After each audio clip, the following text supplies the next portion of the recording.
어차피 갈롬은 어떤 재료를 갖다 붙여서라도 가게 되어 있습니다. 자, 그렇다면 갈롬은 어떻게 골라내느냐가 관건이 되겠죠. 그럼 우리가 할 수 있는 것은 먼저 차트가 좋아 보이는 종목들을 추려볼 줄 알아야 된다라는 거고요. 또한 재료의 크기가 강한 놈인지 약한 놈인지를 구분할 줄 알면은 시장에 좀 더 우월한 심리로 대응을 할 수 있겠죠. 특히 최근에는 CES 2025에서 AI 반도체 기술이 크게 주목을 받고 있는데 유리기판 이쪽 테마가 최근에 먼저 선순환이 나와 주었고요. 여기 자율주행 쪽에서 이렇게 순환 양상이 이어지고 있는 상황입니다. 따라서 오늘 영상도 CES 2025 관련된 섹터들 위주로 전략적 접근을 고려하면 된다라는 것입니다. 최근 또 자유 토론방에서 추천드리는 종목들이 좋은 성과를 보이고 있습니다. 영상 보신 후에 고정 댓글 통해 연락 남겨주시면 자유 토론방 입장 링크를 남겨드리겠습니다. 자, 오늘 영상에서도 주제는 크게 세 가지를 준비했습니다. 첫 번째로는 역시나 단기 시장 전망에 대해서 브리핑을 해드릴 예정이고요. 두 번째, 핫한 테마와 트렌드를 공략하자는 취지에서 준비를 했고요. 세 번째는 추천 종목까지 정리를 해서 안내를 해드리겠습니다. 먼저 전일 미국 증시의 경우에는 국가 애도의 날로 인해서 휴장이었습니다. 따라서 큰 특이점은 없었는데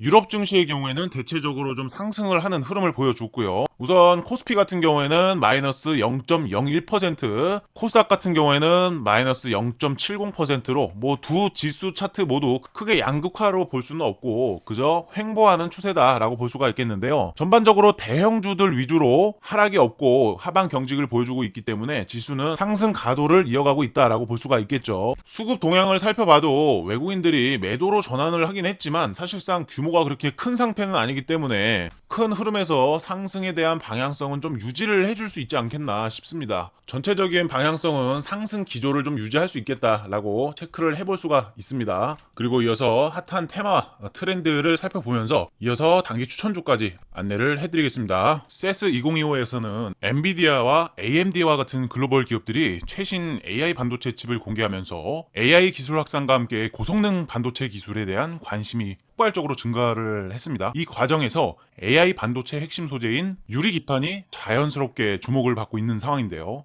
유리기판은요, 특히나 HBM과 같은 고성능 메모리 반도체 생산에 필수적입니다. 그 중에는 단연 이 필옵틱스라는 기업이 주목을 받고 있는 상황인데, 필옵틱스는요, 유리기판 생산 장비를 독점적으로 공급하는 기업입니다. AI 반도체 시장 성장에 따른 수혜를 받을 수 있는 기업이라고 생각을 하는데, 특히나 유리기판 장비의 시장을 독점하고 있다는 점, 이 지위가 의미하는 바가 큰데요. 필옵틱스는요, 유리기판 생산을 위한 장비를 독점적으로 공급할 가능성이 높은 기업이잖아요. 그래서 CES에서 주목받은 AI 반도체 시장 성장과 직접적인 연관이 있습니다. 또한 장비 공급 시점에 대해서 체크를 해보면 유리기판은 올해 중반부터 이 장비 공급들이 본격화될 전망인데요. 필옵틱스는 이 과정에서 핵심적인 역할을 할 기업으로 손꼽히고 있습니다. 특히 이 주식이라는 것은요, 역시나 미래 성장 가능성을 확보를 하고요, 미래 가치가 선반영된다라는 점을 반드시 인지할 필요가 있습니다. CES 2025에서 유리기판의 중요성이 부각이 되면서 관련 종목들에 대한 투자 기대감이 살아나고 있고요. 그 기대감은 선반영으로 이어질 수 있다. 그렇기 때문에 지금이 정말 중요한 시점이다라고 하는 거죠. 해당 내용들을 한 번씩 체크를 해보시고요. 바로 차트 통해서 기술적 분석 안내해드리겠습니다. 네, 지금 보시는 차트가 필옵틱스 일봉 차트입니다. 자, 고점끼리 이렇게 선을 이어봤습니다. 그러니까 어떤 현상이 발생하는지 딱 보이시죠?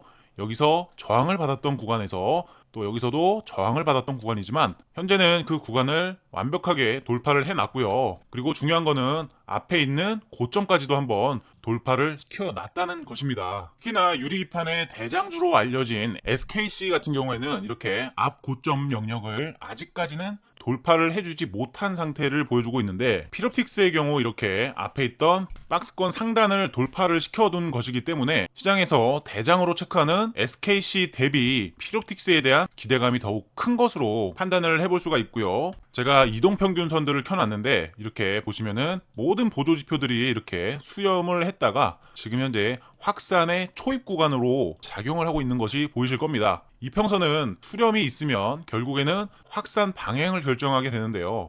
현재의 캔들이 모든 이동평균선 위에 놓여 있다는 것은 앞으로 상승으로 지속적인 확산을 통해서 시세의 연속성까지 기대를 해볼 수 있게 만드는 것입니다. 개인적으로 약 3만원 가격대까지는 어렵지 않게 올라와 줄 것이라 생각을 하는데요. 3만원이라고 하면 현재가 기준에서 접근을 했을 때, 즉 24,600원에서 접근했을 때 3만원까지 올라간다면 기대 수익률이 약 20%가량 되는 것이죠. 다만 한 가지 중요한 부분은 현재 고점과 저점에 대한 파동에 있어서 피보나치 되돌림 비율을 봤을 때 현재 0.618 구간을 한번 뚫어놨다가 아직 안착을 하지 못한 상황입니다. 그렇기 때문에 최소한 두 가지 시그널 정도는 확인을 하고서 확인 매매가 반드시 필요합니다. 자, 그렇다면 어느 구간에서 매수를 해야 될까요? 정확한 매수 매도가는 사실 유튜브 특성상 모두 공개를 해드리긴 어렵습니다. 너무 당연하죠. 주식이라는 건 살아있는 생물이잖아요. 그러다 보니까 현재 지금 영상을 보시는 시점하고 실제로 내가 매수를 고려하고 있는 시점과는 괴리율이 발생할 수밖에 없어요. 그렇기 때문에 자유 토론방에서 매수가까지 모두 안내를 해드릴 테니까요. 자유토론방으로 입장해보시길 바랍니다. 자유토론방 입장은요, 고정 댓글을 통해서 연락 남겨주시면 제가 입장 링크 바로 전달해드릴 수 있도록 하겠습니다. 오늘 영상도 끝까지 시청해주셔서 감사드리고요. 다음 영상에서도 좋은 종목 찾아와서 여러분께 인사드리겠습니다. 감사합니다.